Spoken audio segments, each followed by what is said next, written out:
Passage that we have just read is found in Luke chapter 17, verses 20 to 21. Ang title po ng ating message is about regaining the kingdom. How Christ regained the kingdom. When we say regain, ibig sabihin po nito pagbawi. Because something was lost, o kaya inagaw, or di kaya nawala. And you exert effort to get it back. And once na nakuha mo uli yun, we say, we regain it. The same thing sa kingdom, kapag ka ang hari napaalis, kinakailangan niyang gumawa ng paraan to regain it. And that's what we're going to talk about this morning in our message, how Christ regained the kingdom. Isa siguro sa una natin dapat malaman, is there something to be regained by Christ? Ano ba nangyari sa kanyang kingdom? Why is it na kinakailangang i-regain? Now, to understand it, we need to go back in the Old Testament, beginning in Genesis, how it was before, the original intention of God when He created the world, including men. Sabi nga nila, when you go back to Genesis, you will see there the original design of the kingdom of God. I would like to use the words of A.W. Tozer in his book, The Pursuit of God. The original condition during the creation, he said, before the Lord God made man upon the earth, He first prepared for him by creating a world of useful and pleasant things for his sustenance and delight. Gumawa ng maraming bagay ang Diyos para pakinabangan ng tao na kanyang lalalangin. So in the Genesis account of the creation, these are called simply things. Lahat ng created things ng Diyos tinatawag na things, all for the enjoyment of man. They were made for man's uses, kaya yun ginawa. Pwede niyang makain, pwede niyang magamit. But they were meant always to be external to the man and subservient to him. Ibig sabihin, ang mga bagay na nasa palibot ng tao, external lang yan. Dapat ang tao ang masusunod over things. Okay? So, in the deep heart of man, sabi ni Tozer, wala lang dapat idambana, wala lang dapat na maghari, kundi yung Creator. Binigyan ka na ng maraming bagay, enjoy it, but please, may I remain inside your heart as the Creator, as God, as King. So within Him was God, and without are the 1,000 gifts which God has showered upon Him. That's the original design. Pero alam naman natin, dumating ang kaaway, tinukso si Eva, and what happened next? Nagkaroon ng malaking pagkakaiba sa design. Sin has introduced complications and has made those very gifts of God a potential source of ruin to the soul. Our woes began when God was forced out of His central shrine and things were allowed to enter. Napalitan. Nung una, ang Diyos ang nakadambana, but because of sin, dahan-dahan nating pinalayas daw ang Diyos mula sa gitna, kaibuturan ng ating puso, at pinalitan natin ng mga bagay na dapat ay ini-enjoy lang natin sana. The more that we crave to possess and possess and possess things rather than God. So, within the human heart, the things have taken over. Nawala na ang Diyos. Men have now by nature no peace within their hearts, for God is crowned there no longer. Hindi na ang Diyos ang nasusunod, kundi yung ating craving sa mga bagay. And I think we can identify ourselves with that sa mga nakalipas na mga panahon. Okay? So ito yung original na fallen life nature na wala lang ibang ginusto kundi kabig, possess, kuha ng mga bagay. Nabubuhay ang tao, ang kanyang kaisipan, hindi na ang Diyos, kundi ang mga bagay na sa palibot, yun ang gusto niyang maangkin. It covets things with a deep and fierce passion. Wala lang ibang gagawin, kundi magkamit ng mga bagay na ito, yaman and everything. Natani, kinreate ng Diyos for our enjoyment, pero doon na nakafocus ang mind at heart ng tao. Nawala na yung Diyos. Nawala na yung original na design. That is why, kung mapapakinggan mo sa ibang passage, the Lord Jesus Christ, in Matthew chapter 16, verse 25, He said, "If any man will come after me, let him deny himself and take up his cross and follow me. For whosoever will save his life shall lose it, and whosoever shall lose his life for me, for my sake, shall find it." Deny himself. Alisin ang lahat ng bagay. Iwan ang lahat ng bagay. Pati nga mga magulang, mga kapatid. Dapat, ako muna ang una niyong mahalin. So in that words, the Lord is attempting to remind the people that it should be that way. Bago ang lahat ng bagay, ako muna.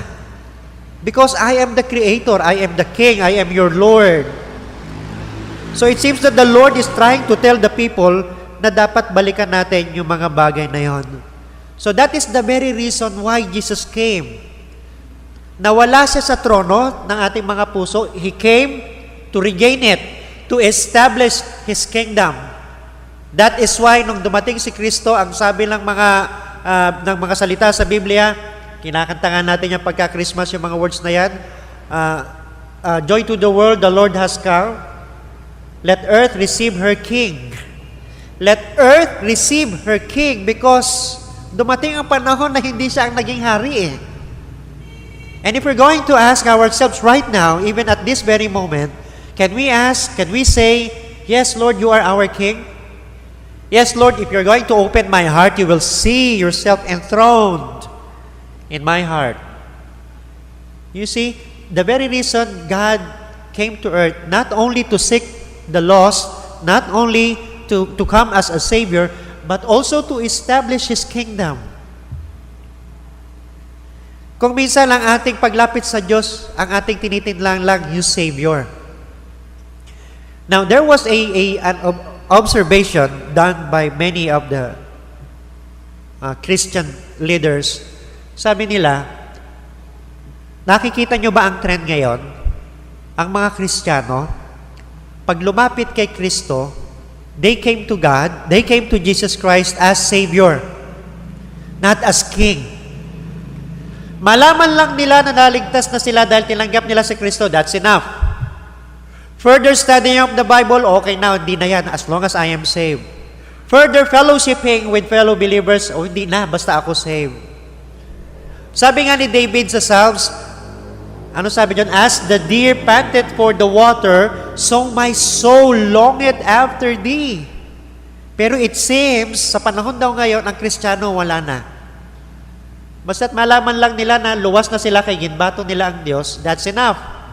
It's okay. I'm okay. I feel good.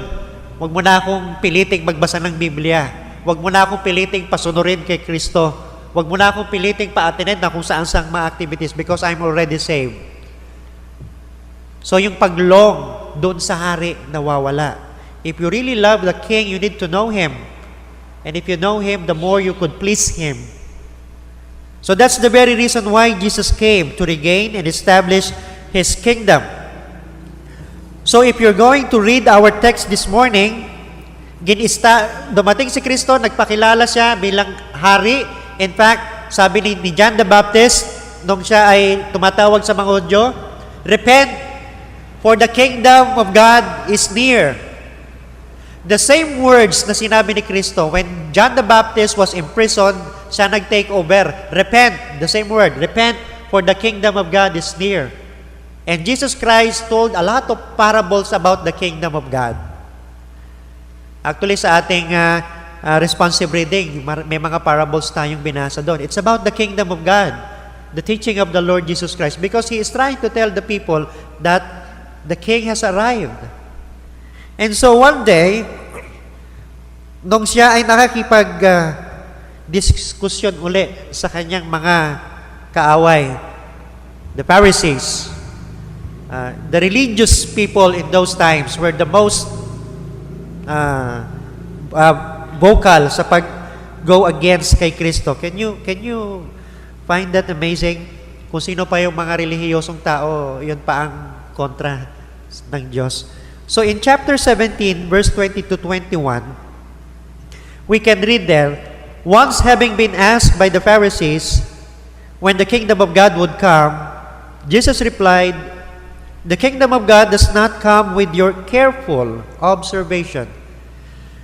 The question was thrown by the Pharisees, maybe, sabi nung iba, to ridicule Jesus Christ. Para bang ang dating, sige, nagpapakilala kang hari, asan ang kingdom mo? Nariyan na ba? Kung ikaw ang hari, asan ang iyong kaharian? Sabihin mo nga, ituro mo nga sa amin. They throw that question para ipahiya si Kristo. Ano kaya isasagot ni Kristo? Even sa kanyang itsura, hindi makikita yung pagiging hari. Okay, sige, ikaw ang hari. Good. Now, tell me, dumating na ba ang iyong kaharian? Saan? Ikaw mang ang hari. Okay? But the answer of the Lord was this. Jesus replied, "The kingdom of God does not come with your careful observation." Now, in regaining His kingdom, Jesus told the people that His kingdom will come. It is for certain. The kingdom will come, or it has already come, pero hindi napapansin. Kaya nagtatanong itong mga taong ito when you are going to set up your kingdom and deliver us from the Roman yoke, kailan namin may enjoy ang liberty, ang great liberty, ang peace, ang prosperity? Those are the things that they expect from the Messiah, from the King. Wala pa hindi pa namin nakikita. Tapos sasabihin mo, ikaw ang hari.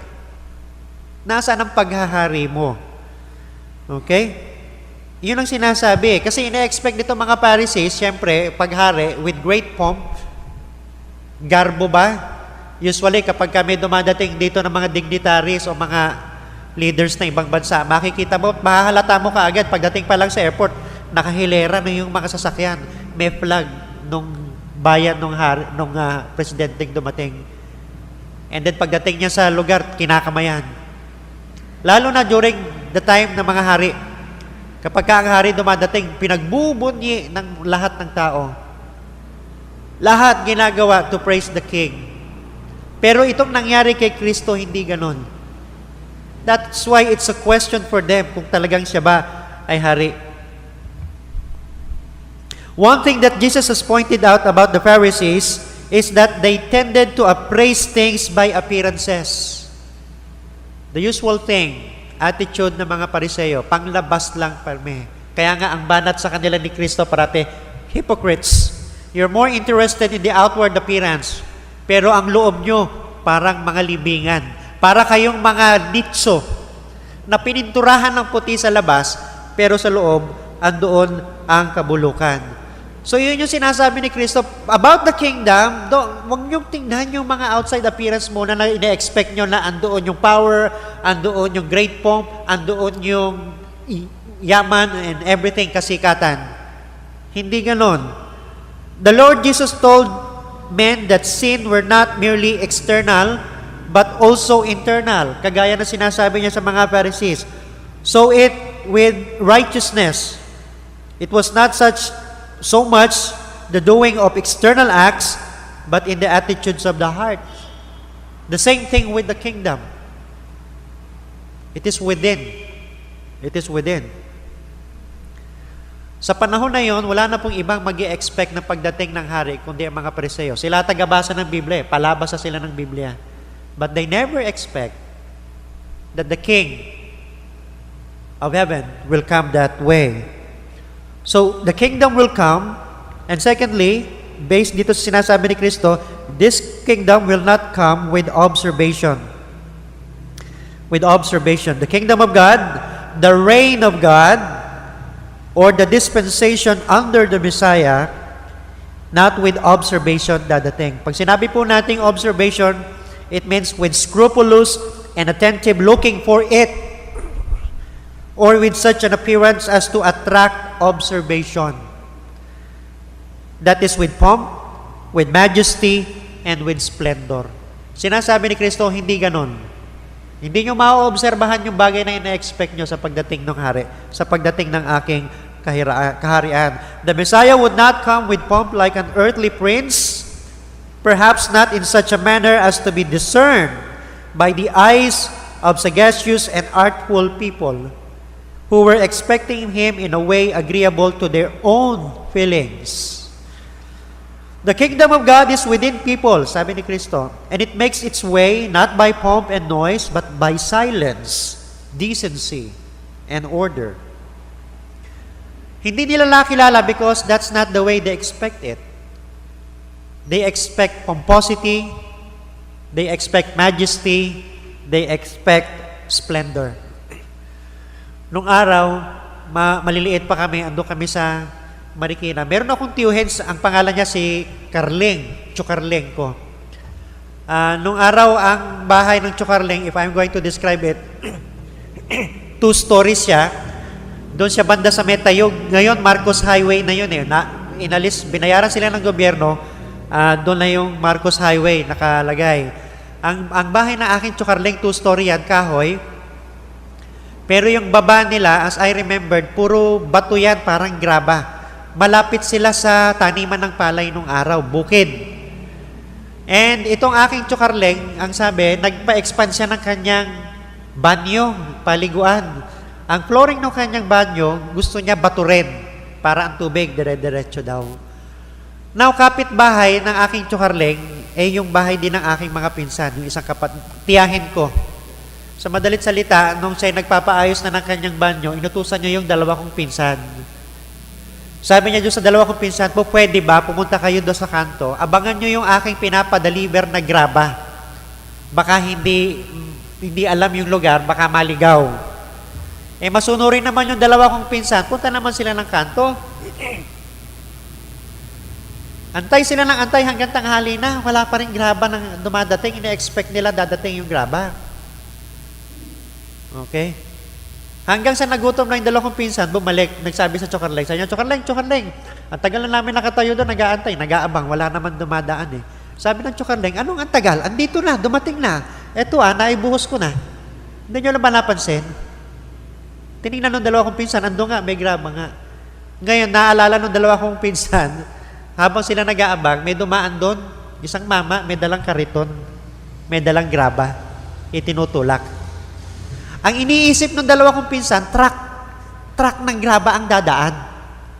So, nung dumaan yung magkakariton, nakakaunting graba lang ang dala, hindi nila in-expect na iyon na yung pinapaabangan sa kanila nung aking tiyuhin. You see, dahil iba yung expectation ng aking mga pinsan, hindi nila pinansin yung dumaan na isang mama na meron dalang kariton ng grabang maliit. See, dahil sa expectation, hindi na obserbahan. So sabi ni Kristo, going back dito sa ating passage, the same thing. Dahil iba yung expectation nyo, hindi nyo ako nakita, hindi nyo ako napansin. No? Ang pagdating ni Kristo, hindi po pwedeng sabihin natin, andyan na yung hari. Kapag dumating nga dito, isang sikat na singer, for example, Gary Valenciano, you can easily know where is Gary Valenciano. Dahil sa hugos ng tao, dahil kilala siya, nakaschedule niya yung lahat na kanyang pupuntahan. Not so with the Lord Jesus Christ. Not so with this King. So, it is not by careful observation. Now, baka pwede nating tanungin sarili natin, kung hindi natin ma-obserban, how would I know that the kingdom of God ay nasa akin na? That the kingdom of God is in this church? Is there a way of knowing it? Ang sabi ni Kristo, it is within you. It is within you. Verse 21. Okay? The kingdom of God does not come with your careful observation, nor will people say, here it is, or there it is. Hindi mo pwedeng maituro ka agad daw eh. Because the kingdom of God is within you.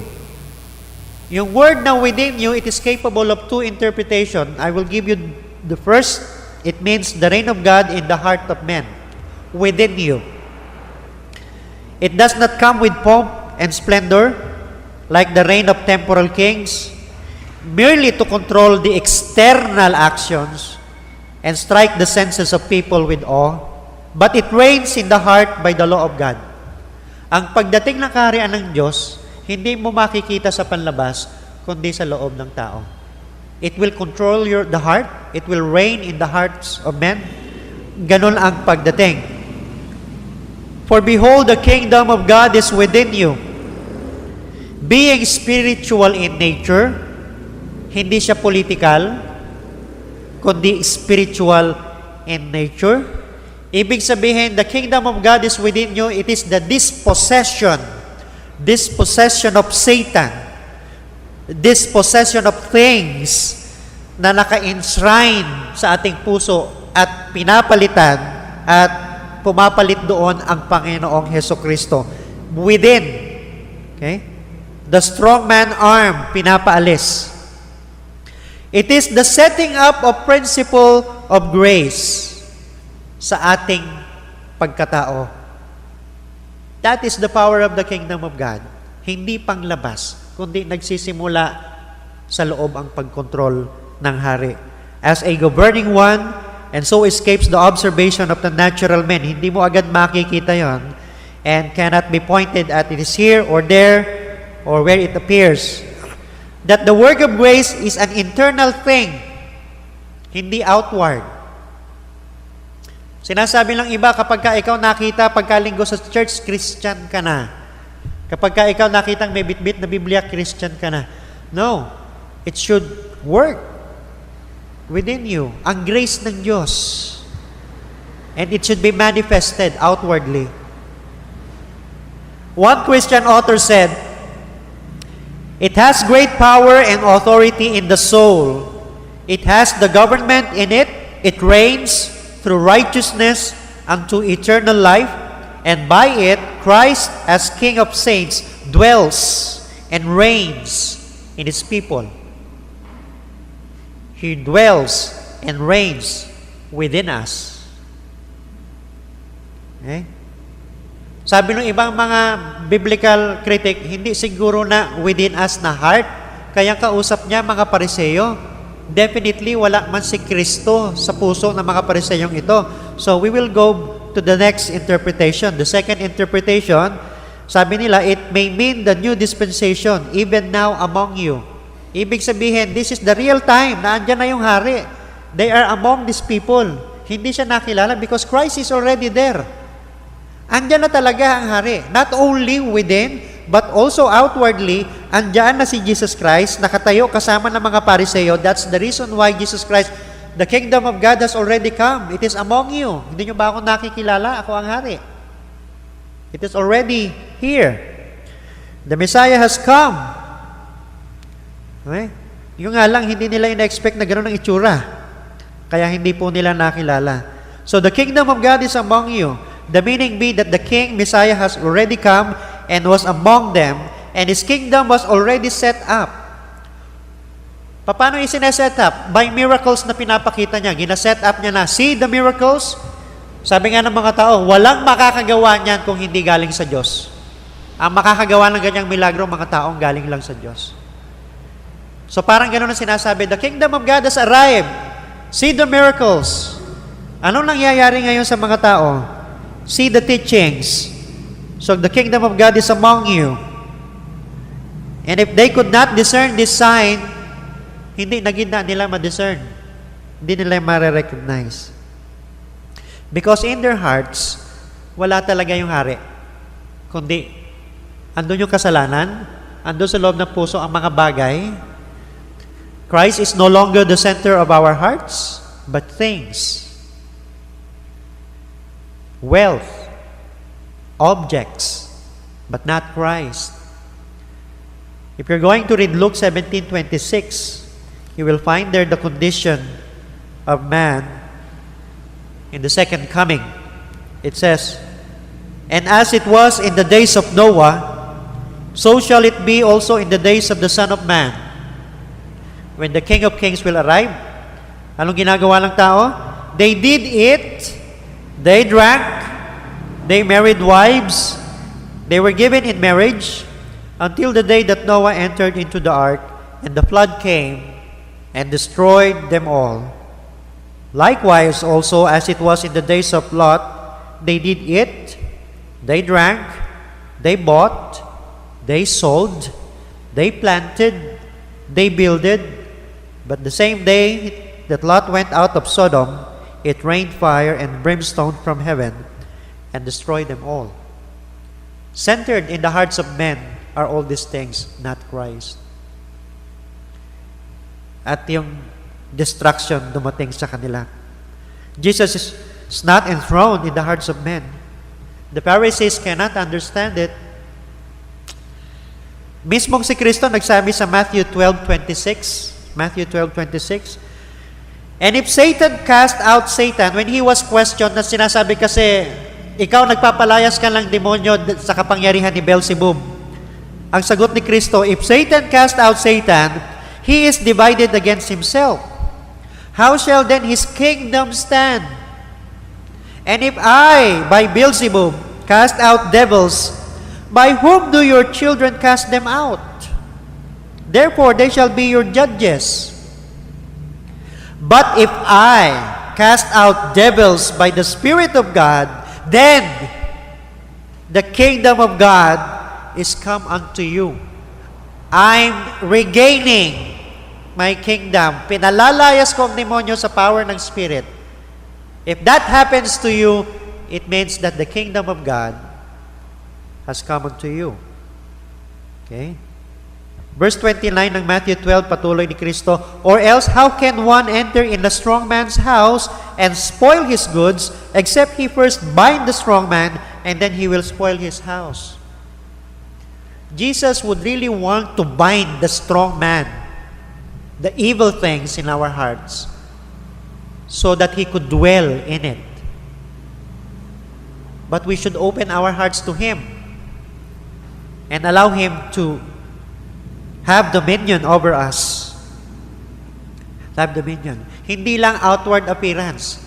Hindi lang pa po natin pagagandahin ang ating itsurang Kristiyano panglabas, kundi sa loob magsisimula.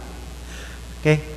Si O.A. Newland, isang pastor, nagkwento, sabi sa kwento niya, I heard of an old Negro, isang Negro, who had what he thought to be a very valuable clock. Orasan. There came a time when it refused to run for its proud owner. Very proud itong negrong ito eh. Nasira yung kanyang relo. So he removed the hands from the face of the clock and took them to a jeweler, requesting him to fix them so they would tell the time. The astonished jeweler said, Mose, you will have to bring the entire clock to the shop before I can fix it. Yung negro nagsabi, look here, boss. You're just trying to get my clock. I won't trust that clock with no stranger. Hindi ko dadalhin yung aking buong clock sa'yo. Baka mamaya nakawin mo. Yung kamay lang ng aking clock ang ayusin mo. Yung kamay lang ng aking relo, paandarin mo lang para magsabi uli sa akin ng time. Sabi ni Pastor Newland, there are many who are ready to offer the outward pretenses at religion by improving their morals, but refuse to submit to the chronometer of a carnal heart to God, the Maker, and Jesus, the divine jeweler. The timepiece of life does not need a new dial as much as it needs a new mainspring. God's call to each one is, my son, give me thine heart. Let me reign again in your life. To refuse to obey that command of God, regardless of one's moral standing, is to miss heaven in the end. To miss heaven in the end. How Jesus would regain His kingdom? Pwede na po natin sagutin. He will regain it by taking over our hearts, our lives. Kung hindi po magbabago ang puso natin, hindi po tayo magbabago. Kung hindi natin kikilalanin ang paghahari ni Kristo sa ating buhay, sinong hari natin? Sinong susundin natin? That is the way the Lord would like to regain His kingdom. Not by power, but with love. Hindi siya magpapadala ng katerban ng mga army, but He would like to sit enthroned inside our hearts. Is Christ enthroned in our hearts today? Is Christ enthroned in this congregation? Is Christ enthroned in our family? The kingdom of God. Much of the songs that we sing carry the same word. The question is, did Jesus regain His place in your heart? Did He establish already His throne in your heart? Or there are still things there na hindi mo pag-i-surrender sa Ginoo? Let the King enter into our hearts. Has He come to you, the kingdom of God? Has it come to you? Sabi nga, hindi tayo makakapasok sa kingdom of heaven kung hindi natin kilala yung hari, kung wala tayong relasyon sa hari. So I would like to pose a challenge for all of us here today, this morning. And I hope it will sink deeply in our hearts hanggang sa pag-uwi natin. Hanggang sa araw-araw, we will be reminded of it. If you would like to enter the kingdom of God, as much as I do, enthrone Jesus Christ in our hearts as our King. Enthrone Jesus Christ in your heart as your King, and let Him rule over your life. Let Him rule. And then we can surely say, the kingdom of God has come unto me. Good morning, and to God be the glory.